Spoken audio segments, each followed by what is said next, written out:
Sisi kalau ditanya trauma masih karena perjalanannya nggak sebentar Mbak, jadi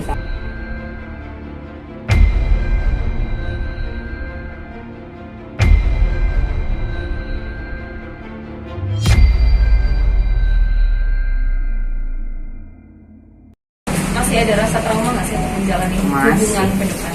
masih sih kalau ditanya trauma masih karena perjalanannya nggak sebentar Mbak, jadi kayak buat aku proses healingnya juga nggak bisa sebentar, tapi harus aku jalanin gitu loh, ngerti nggak sih? Kayak harus nih gue maju gitu, kalau nggak gue akan stuck di situ terus. Karena kalau kita hidup dalam kesedihan nanti jadinya tambah sakit lagi. Aku udah sakit ntar kemana-mana gitu kan, aku nggak mau gitu, karena aku harus maju, harus happy gitu loh. Tujuannya kan happy ya, bukan yang lain-lain loh. Tujuan aku di sini bukan uang, bukan ketenaran, bukan apa karir, bukan. Tujuan aku di proses aku ini adalah bahagia. Dah. Jadi ya aku harus melangkah untuk bahagia gitu. Itu sih. Trauma sama anak band nggak sih? Trauma dong, Bo. Gila. Oke. Jadi Kak, kalau jadi Kak, update sedikit dong tentang kesakitan Kak. Kan Kakak udah selama mengalami kanker udah setahun lebih.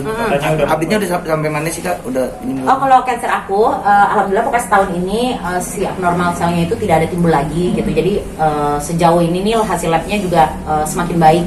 Jadi ya itu ya, percaya nggak percaya bahwa ternyata pikiran tuh sangat ngaruh loh gitu loh terhadap kita punya kondisi tubuh. Kadang-kadang mungkin kita tuh suka nggak ngerasa sinyal-sinyal yang dikasih tubuh kita, karena mungkin pikiran kita kerja nih, mbak-mbak semuanya, mas-mas semuanya nih kerja, mungkin pulang udah stres, tapi kadang-kadang kita nggak sadar nih diri kita tuh capek gitu kan. Nah tapi semakin enteng pikiran itu kesininya, semakin nyaman juga tubuh saya gitu, dengan hasil labnya juga jauh lebih baik kayak gitu sih. Masih ada pengobatan yang masih rutin dijalani nggak? Kalau pengobatan secara khusus enggak, karena kan saya kan operasi total. Waktu kemarin kan dioperasi besar gitu, jadi emang sudah diangkat semua sel kankernya. Tapi paling saat ini tuh saya lebih ke pola hidup sih gitu. Makanya sekarang saya melakukan diet itu quote and quote ya, bukan diet kurus karena mau badan gemuk, mau kurusin badan, tapi saya diet itu untuk kesehatan kanker saya. Jadi ada makanan yang saya memang boleh makan, ada makanan yang tidak boleh saya makan. Jadi lebih ke pola hidup gitu, sama suplemen, karena saya nggak perlu kemo karena ini kan berhasil diangkat semuanya gitu. Berarti totally udah sembuh, tinggal menjalani pola hidupnya ya. Kalau di kanker bahasanya mungkin bukan sembuh, tapi kalau si abnormal sel itu tidak timbul selama 5 tahun, berarti saya bisa dinyatakan survive gitu. Kalau di kanker tuh nggak ada bahasa sembuh atau enggak gitu loh, bahasanya tuh survive.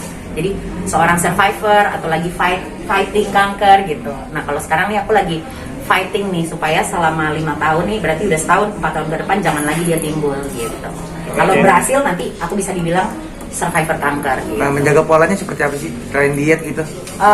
Polanya bukan. Jadi kenapa kita bilang diet? Karena diet itu adalah pola hidup ya, bukan berarti diet itu kalau orang kan awam taunya diet kurusin badan. Salah, diet itu adalah pola hidup sehat. Nah, diet yang saya lakukan untuk kanker saya ini ya pasti berhubungan dengan kanker tiroid. Jadi ada beberapa makanan-makanan yang saya tidak boleh sentuh, ada makanan yang saya boleh sentuh. Ada misalnya seperti gula, saya nggak boleh saya tuh nggak boleh tuh mengkonsumsi gula berlebihan. Kenapa? Karena gula tuh makanannya cancer.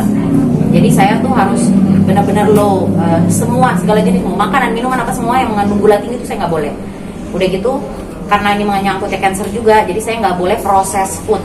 Jadi proses food apa sih? Makanan siap saji, makanan cepat saji, makanan kaleng-kalengan, makanan yang mengandung pengawet-pengawet, terus ya itu yang makanan model-model kayak minuman-minuman yang apa sih, kaleng-kaleng, pokoknya semua yang dikaleng, yang proses food yang kayak begitu, kemasan-kemasan gitu saya nggak boleh. Jadi ya pola hidup yang seperti itu yang saya jalanin sekarang. Jadi makan itu makanan masak yang sehat, yang sayur mayur dan lain-lain, ya pokoknya ya ada dagingnya juga, ada ikannya juga, tapi dalam porsi yang tepat gitu. Karbo gitu masih boleh ya? Karbo saya nasinya saya yang superfood, saya nasi hitam makannya gitu. Saya nggak nasi putih makan nasi tapi nasi hitam. Udah berapa lama makan? Udah setahun lebih ya semenjak kanker. Nah, berapa kilo sih Kak naiknya Kak kalau boleh tahu? Waktu kemarin tuh aku naik tuh sekitar 15-17 kilo gitu sih waktu tahun lalu kok sampai ke sekarang gitu. Ini sebenarnya aku udah turun 11 kilo tapi ya aku pengen turunin lagi gitu. Turunin berapa kilo lagi? 6 kilo lagi Kak? Enggak, aku pengennya ya mungkin 10-15 lagi lah biar ideal lagi gitu. Itu 25 kilo ya turuninnya ya rencana? Pengen ya, karena kan emang aku dasarnya kan dasar pas sebelum kanker emang badanku kan nggak kurus, emang badanku kan gemoy-gemoy gitu kan gitu. Jadi sebenarnya kalau naik setahun yang 15-17 kilo ini sebenarnya tinggal dikit lagi kan, tapi aku pengennya agak lebih kurusan lagi gitu. Jadi emang aku program sih sama dokter gizi juga gitu. Oke. Oke. Terima kasih guys. Thank you guys. Sehat dan bahagia selalu. Sama-sama.